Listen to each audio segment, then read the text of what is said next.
Waalaikumsalam, Mas Odin. Vino, Iya, gimana? ini saya mau nanya tentang teknologi kas. Nah. Saya punya tugas dari dosen saya, Pak Ari Sujarwo. Oh, Pak Ari. Iya. Boleh. Balik kas. Kalau mau infonya, lihat aja di tadi videonya ya. Oh, oke dah. Oke. Bismillahirrahmanirrahim. Assalamualaikum warahmatullahi wabarakatuh. Saya perwakilan dari kelompok Kids akan menjelaskan sedikit tentang Kids. Nah, Kids itu memiliki fungsi dan cara kerja.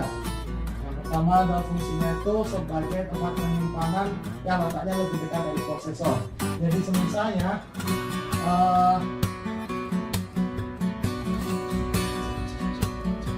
jadi ini adalah prosesor.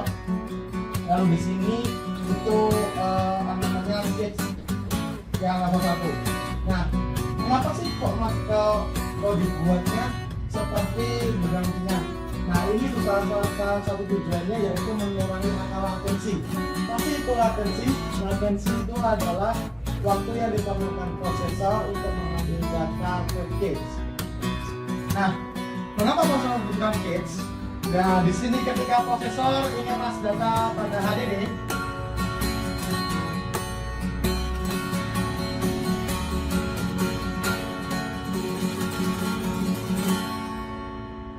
ini HDD, kecepatan akses data pada HDD itu dirasa lambat. Nah, maka dikirim ke RAM.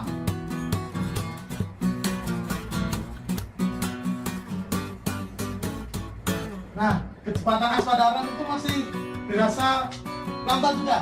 Nah, itu kita kirim ke cache. Cache.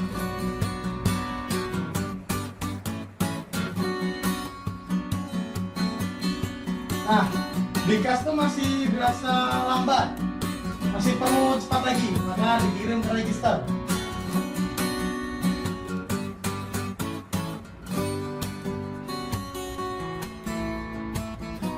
Nah, di register ini dirasa udah bisa mengimbangi di surat prosesor, maka data dikirim ke prosesor. Dalam pengambilan data, ada dua istilah yang muncul. Pertama adalah heap dan miss. Apa sih itu heap? Heap itu adalah ketika prosesor mengakses data ke cache, nah itu datanya ditemukan. Nah, di situ timbul istilah heap. Lalu apa sih itu miss? Miss itu adalah kebalikannya dari heap. Nah, miss itu timbul karena prosesor tidak menemukan data yang ada dalam cache. Apa sih itu share cache? Share cache adalah semua layer pada cache itu saling berbagi data. Nah, di sini itu maksudnya ketika data pada layer 1 atau cache level 1 ditemukan, maka itu akan dicari berpindah ke cache level 2 dan seterusnya, di cache level 3 dan seterusnya. Lalu bagaimana sih implementasi atau arsitektur multi-core pada komputer zaman sekarang? Nah, di sini kita gambarkan misalnya ada 4 core.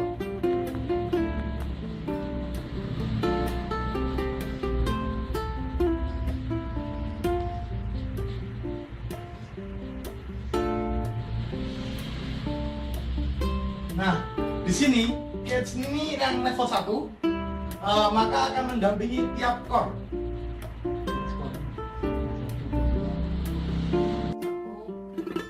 2, 3, 4.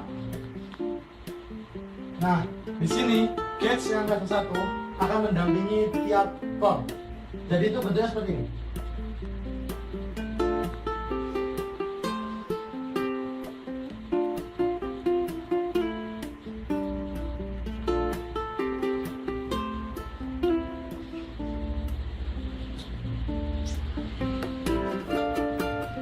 Di sini kalau level 1 itu saya kami tambahkan sebagai L1. Nah, di sini ada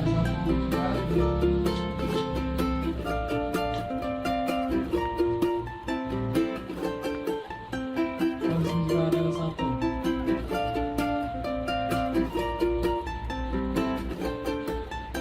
Nah,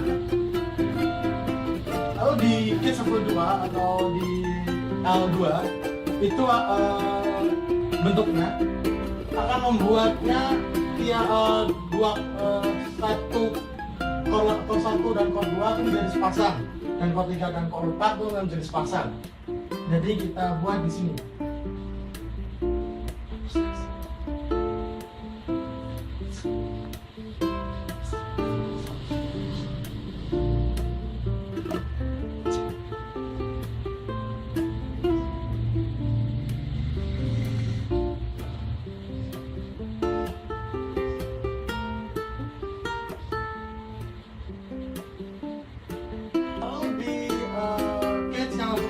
Atau di L3 itu kita buat semuanya tersambung dalam satu L3. Nah, jadi kita buat kayak gini.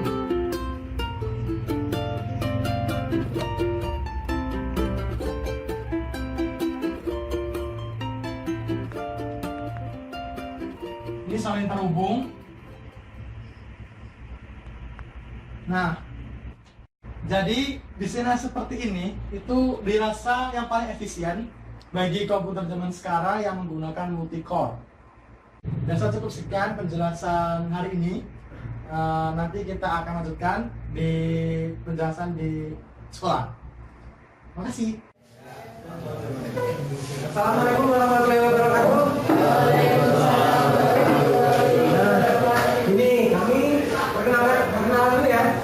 Nah, kami mahasiswa dari UII. Nah, dapat proyeknya tuh presentasi di sekolah. Nah, dan kami memilih sekolahan adik-adik semua buat kami presentasi.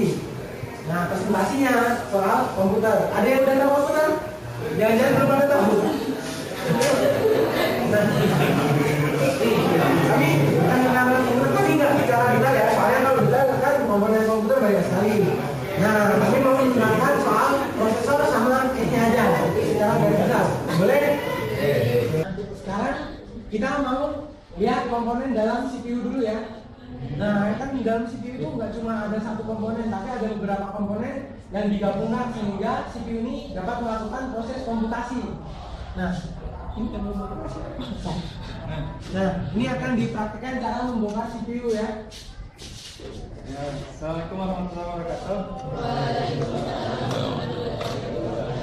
Ya, nama saya Ahmad Syarifur Rahman di Bandung Said. Saya akan menerangkan bagaimana sih caranya membongkar komputer.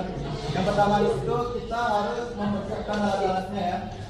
Jangan masa mau buka komputer ada obeng. Gimana? Terus bukannya mirip sama teman-teman. gimana nih? Oke, lanjut ya.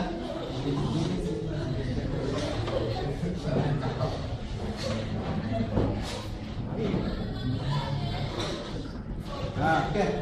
Untuk membuka komputer itu pertama kali kita harus memegang casingnya. Pakai tangan dulu ya. Kenapa? Soalnya kita punya listrik statis. Kalau kita tidak pegang ininya selama 10 detik, maka komponen yang ada di sini dia akan konslet. Ya. Karena kita punya listrik statis, untuk menghilangkan listrik statis itu kita harus memegang ininya, casingnya selama 10 detik. Atau enggak kita menggunakan gelang anti statis namanya. Harga itu saya nggak tahu, tapi gelang anti statis itu menghilangkan listrik statis dalam tubuh kita. Ya, kalau lihat ya, pegang selama 10 detik dulu.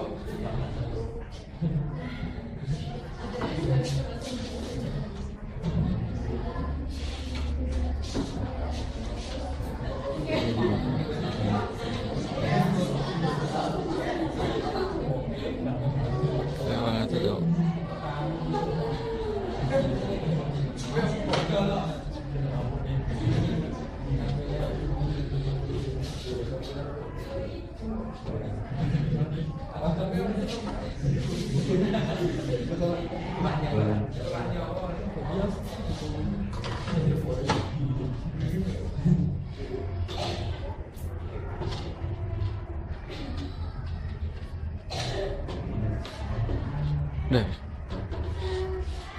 Kalau isi dalamnya udah tahu kan? Udah kan? Siapa yang pernah membuat komputer? Pernah? Semua selanjutnya juga udah pernah. Bisa pasang yang lainnya? Tadi. Saya akan jelasin tentang case. Siapa yang tahu case itu apa? Cash. Tulisannya apa ya? C-A-C-H-I. Siapa yang tahu? Tangan.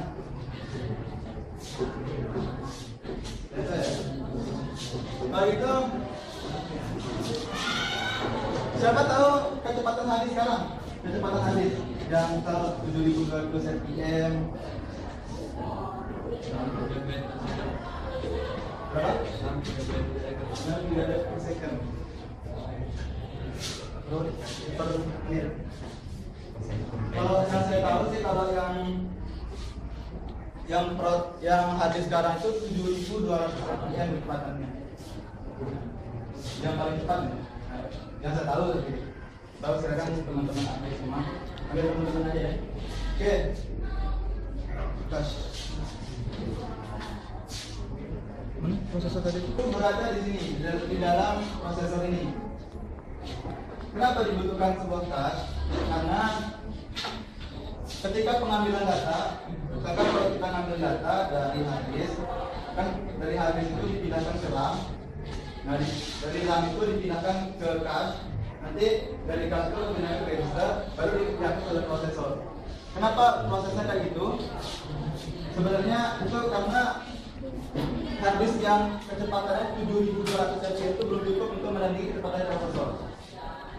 Jadinya dibutuhkan sebuah memori namanya memory card. Itu ada 4 layar. Maaf ya, saya tidak bisa jelasin lebih rincinya karena kekurangan prasarana ya. Oke. Jadi cache itu ada 4 macam.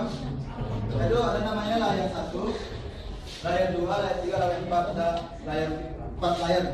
Itu kenapa? Jadinya ketika prosesor itu mengambil sebuah data dari layar 1, misalkan layar satunya itu diambil data di situ, tapi datanya tidak ada. Datanya tidak ada. Terus kalau sudah ada data dari 1, maka dia berpindah ke layar 2. Kalau memang sudah ada di layar 2, nanti dia akan berpindah ke layar 3 lagi. Jadinya dia akan mengambil data terus sampai layar keempat. Kalau layar keempat itu berada di motherboard, yang di mainboard yang teman-teman pegang.